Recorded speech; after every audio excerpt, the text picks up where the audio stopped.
case study, as a real-life example, that something that most people are familiar with was the spinach recalls of about a year and a half, 2 years ago.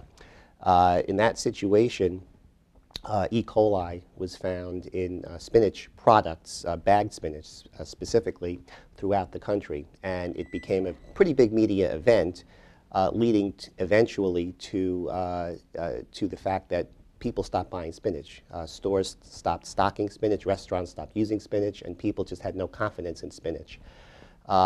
With these events, very often the ability to pinpoint the actual cause of the contamination is key. Now, with spinach, it took several weeks, and during those weeks is the time when all of the media exposure occurred, and people sort of changed their use of spinach. In fact, stopped using it at all.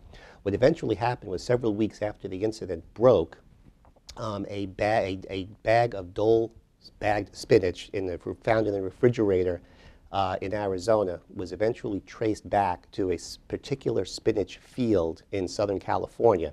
And that became the, for lack of a better term, the ground zero of this entire incident.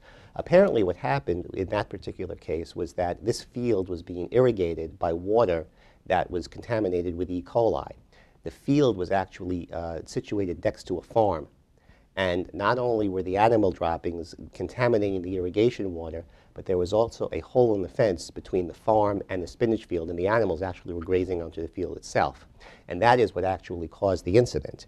Now, by the time this was discovered, people obviously changed their habits. There were a number of insureds that made claims under these types of policies following the spinach incident, and these claims had to be handled differently depending upon whether the insured's own product was actually contaminated.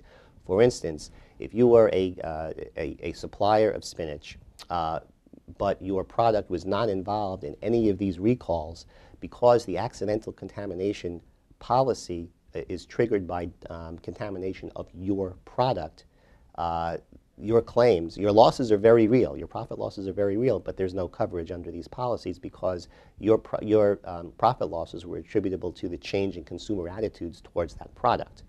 Other types of claims involved spinach producers, manufacturers, anywhere down the production line, where you did suffer contamination of your product. Your product was involved in the recall, but your losses were exacerbated by the media exposure and the subsequent reactions of individuals to purchases of spinach.